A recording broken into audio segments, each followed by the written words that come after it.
Welcome back दोस्तों। ये है हमारी UP PGT economics 2010 paper solution series का 5वां पार्ट।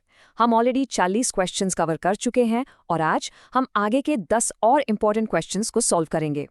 क्वेश्चंस हम हिंदी में देखेंगे बट सॉल्यूशंस को हम सिंपल इंग्लिश में समझेंगे ताकि हर कॉन्सेप्ट आपके दिमाग में एकदम फिट हो जाए। तो चलिए शुरू करते हैं। सबसे पहले हम शुरू करेंगे 3 बहुत ही फाउंडेशनल सवालों से। ये इंटरेस्ट डिटर्मिनेशन और क्लासिक रिकार्डियन रेंट थ्योरी से जुड़े हैं। ये इकोनॉमिक्स के वो कोर कॉन्सेप्ट्स हैं जो हर एग्जाम में काम आते हैं। चलिए इन्हें आसानी से समझते हैं। तो हमारा पहला सवाल सीधा सा है, आज के दौर की इकोनॉमिक्स में इंटरेस्ट रेट यानी ब्याज दर आखिर तय कैसे होती है? क्या इसके पीछे सिर्फ गुड्स मार्केट है या सिर्फ मनी मार्केट, या फिर इन दोनों का आपस में कोई कनेक्शन है? और इसका जवाब छिपा है आपके सामने फेमस हिक्स-हैंसन ISLM मॉडल में। देखिए इस ग्राफ को। ये मॉडल बताता है कि इंटरेस्ट रेट और नेशनल इनकम ये दो अलग अलग चीजें नहीं हैं। इनका निर्धारण साइमल्टेनियसली यानी एक साथ होता है। और ये कहाँ होता है? ये होता है उस मैजिकल इक्विलिब्रियम पॉइंट E पर, जहाँ IS कर्व जो गुड्स मार्केट को दिखाता है और LM कर्व जो मनी मार्केट को दिखाता है आपस में मिलते हैं।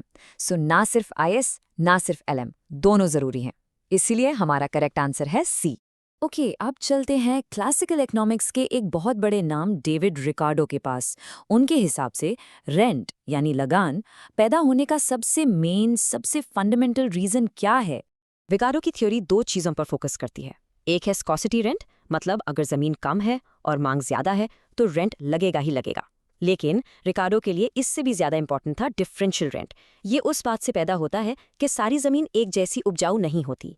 जो ज़मीन ज़्यादा फर्टाइल है वो कम फर्टाइल ज़मीन से ज़्यादा सरप्लस पैदा करती है और यही सरप्लस रेंट कहलाता है। इसीलिए उनकी थियोरी का आधार है difference in the fertility of land. ये सवाल थोड़ा ट्रिकी है। ये रिकार्डो की थ्योरी के अंदर से पूछा गया है। उनके अनुसार ज़मीन की ट्रांसफ़र इनकम कितनी होती है?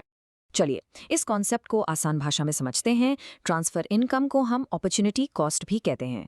ये वो मिनिमम पैसा है जो किसी रिसोर्स को अपने करंट काम में लगाए रखने के लिए देना पड़ता है। अब रिकार्डो का लॉजिक सुनिए। उन्होंने कहा कि ज़मीन का खेती के अलावा कोई और यूज़ है ही नहीं। अगर आप उसे खेती के लिए इस्तेमाल नहीं कर रहे हैं तो वो बेकार पड़ी है। इसका मतलब उसकी अपॉर्चुनिटी कॉस्ट कुछ भी नहीं है, 0 है। इसलिए सही जवाब है सी, 0। ऑल राइट, चलिए अब टॉपिक बदलते हैं। अगले 2 सवालों में हम अलग अलग मार्केट स्ट्रक्चर्स को आमने सामने रखेंगे और एक बहुत ही अहम ओलिगोपोली मॉडल को समझेंगे। ये एक क्लासिक इकोनॉमिक्स का सवाल है। सोच के बताइए, ऐसी कौन सी एक चीज़ है जिसमें परफेक्ट कंपटीशन हमेशा, और हमेशा, एक मोनोपोली से बेटर परफॉर्म करती है? देखिए सारा खेल एलोकेटिव एफिशिएंसी का है, यानी आवंटन कुशलता। परफेक्ट कंपटीशन में क्या होता है? यहाँ price P marginal cost MC के बराबर होता है, यानी जितनी लागत उतनी कीमत। इससे रिसोर्सेज का बेस्ट पॉसिबल यूज होता है और सोसाइटी को मैक्सिमम फायदा मिलता है। लेकिन मोनोपोली में प्राइस को मार्जिनल कॉस्ट से कहीं ऊपर रखा जाता है। इससे रिसोर्सेज वेस्ट होते हैं और सोसाइटी को एक वेलफेयर लॉस सहना पड़ता है। अब बात करते हैं ओलिगोपोली की और उसके अंदर कुर्नॉट ड्यूओपोली मॉडल की। सवाल यह है कि इस मॉडल का सबसे बुनियादी, सबसे कोर अजम्पशन क्या है? जब एक फर्म अपना डिसीजन लेती है तो वो अपने राइवल के बारे में क्या मानकर चलती है? कुर्नॉट मॉडल का सबसे फाउंडेशनल अजम्पशन। और इस सवाल का सही जवाब ये है कि हर फर्म अपना आउटपुट लेवल डिसाइड करते वक्त ये मानती है कि उसके राइवल का आउटपुट यानी उसकी सप्लाई कांस्टेंट रहेगी। वो ये बिल्कुल नहीं सोचती कि मेरे इस डिसीजन पर मेरा कॉम्पिटिटर कैसे रिएक्ट करेगा। और हाँ, याद रखिएगा, अगर यहाँ प्राइस लिखा होता तो वो कुर्नॉट नहीं बर्ट्रैंड मॉडल बन जाता। चलिए अब हम 20th सेंचुरी के 2 बड़े इकोनॉमिस्ट्स केन्स और मार्शल के कुछ फेमस कॉन्सेप्ट्स की तरफ बढ़ते हैं। लेट्स सी कि उनका इकोनॉमी को देखने का नजरिया क्या था। ये सवाल प्रोफेसर केन्स के नजरिए के बारे में है।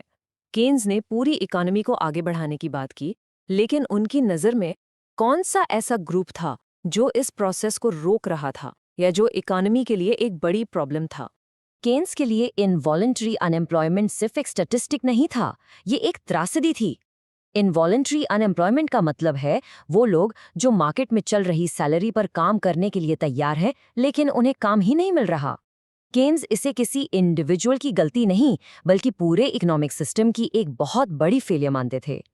इसीलिए उनके लिए द अनएम्प्लॉयड सबसे बड़ी आर्थिक समस्या थी। ओके, अगला सवाल है क्वाजी रेंट के बारे में। सवाल हमसे उसकी आसान सी डेफिनेशन पूछ रहा है।